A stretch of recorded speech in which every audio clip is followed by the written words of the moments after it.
Hi everyone, my name is Hashir and I'm a software engineer at ScaleKit. Today we're going to be diving into MCP authentication using two different client registration methods, Dynamic Client Registration or DCR and Client ID Metadata Documents or CIMD. I'll be using MCPJam's OAuth Debugger to walk through both flows step by step and show you exactly what's happening at each stage using ScaleKit's OAuth infrastructure.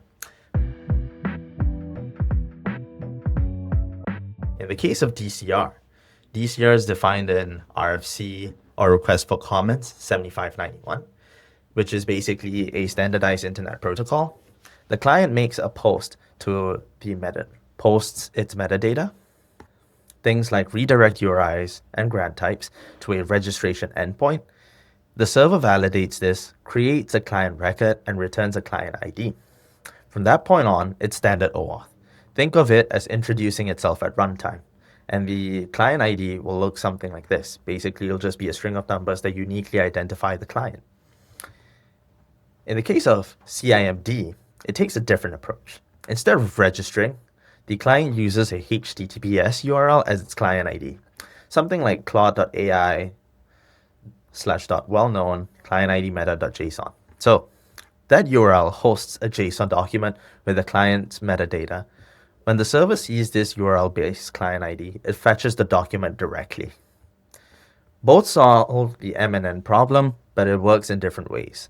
MCP uses OAuth 2.1 for authorization, but unlike traditional apps, these servers have no prior relationship.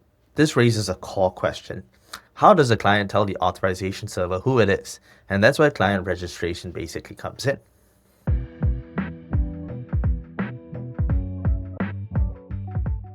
And now let's dive right into the demo. In this case, I'm going to be testing an application called CoffeeDesk.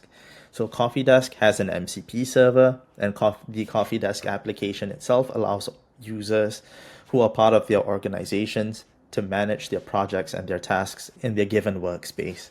And CoffeeDesk has a remotely hosted MCP server called mcp.coffeedesk.app. And the nifty thing about this is that we can configure the type of registration we want to use. And for this case, we're going to illustrate how DCR specifically operates. DCR auto-registers with the auth server via RFC 7591, like what we discussed earlier. Great for stable clients, but scales poorly with ephemeral or temporary MCP tools like IDE extensions, and lacks in verifying the authenticity of the client. It also lacks client cardinality for the auth server, but I think it'll be easier to understand once we actually go through the flow itself. Now it's going to take us through the auth flow.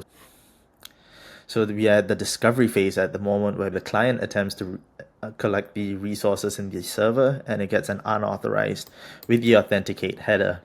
So it's going to request the protected resource metadata from the header. So as we can see, it got the metadata, which is auth.coffeedesk.app. So now it's going to get the authorization metadata from this endpoint.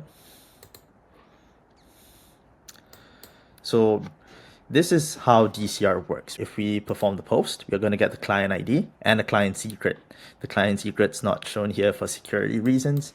Now we're ready to perform PKC. We're going to generate the code challenge.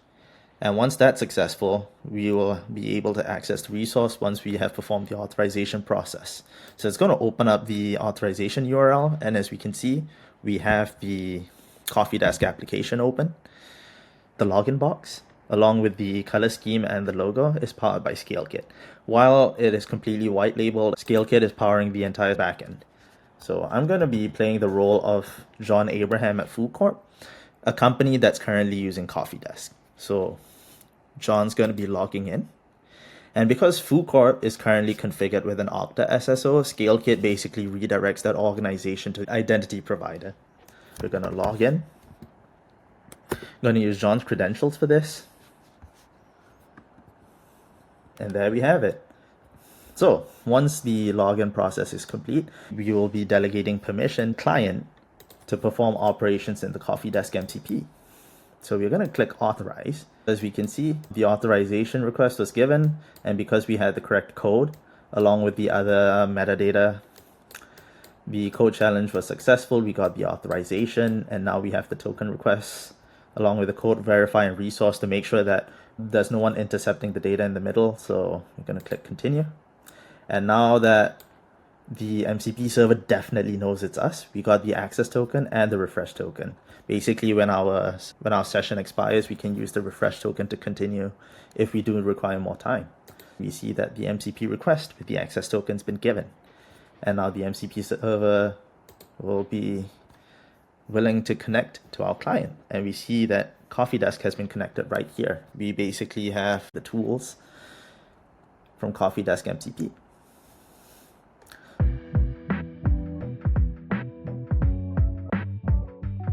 Now let's attempt the CIMD authorization flow for Coffee Desk. We see the access token and refresh token information right here. So we're going to reattempt this flow, but this time we're going to set this to CIMD. So we're going to save the configuration and we're going to get started. So in terms of the flow, it's going to be very similar in terms of the discovery process. So the same thing's going to happen again. And in this case, unlike what happened previously in the DCR, we basically got a URL. And in this case, we got a different RFC, and we basically got a link, basically a /.wellknown OAuth protected resource. This entire flow is very similar, and the difference now is that we don't have a bunch of redirect URIs. We have one HTTPS URL as a client ID. So we don't get a client ID generated later. We basically have it right now through this URL that's going to be provided. All of these steps that just happened, from using the HTTPS URL, we fetch the metadata from the client ID's URL. We got it right here. And we see that the client is now registered as a link, MCPJam.com. So we definitely know it's MCPJam that's logging in this time or attempting to access the resources this time.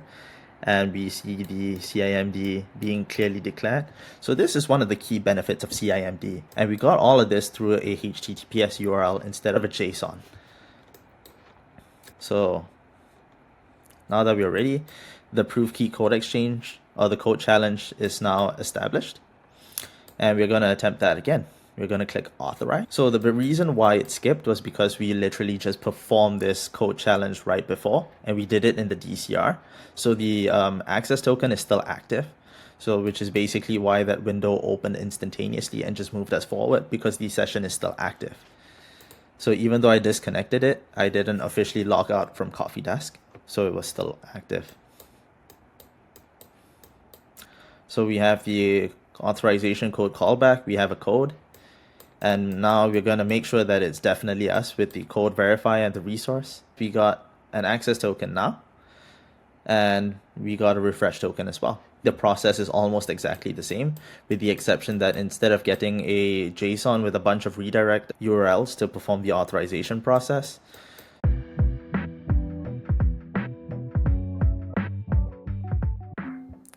now that we've seen these two different authentication flows, we can begin to compare the DCR specification that was released in November 2024 and the CIMD spec that was released in November 2025. CIMD objectively outperforms DCR in MCP's real-world context, where distributed clients like Cursor and VS Code on random ports don't need pre-registration. Like what I showed you guys earlier with that diagram, that M by N example, when we have many clients connecting to multiple servers, ideally we want to have a consistent client ID for each and every client that's attempting to connect to a server.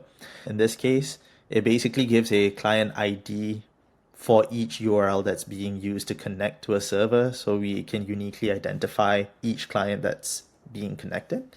So there's no client sprawl in this case. One metadata URL covers all instances versus DCR's per client entries. There's also a lower risk to this. It skips exposed registration endpoints and makes things SSR proof with HTTPS or private net blocks.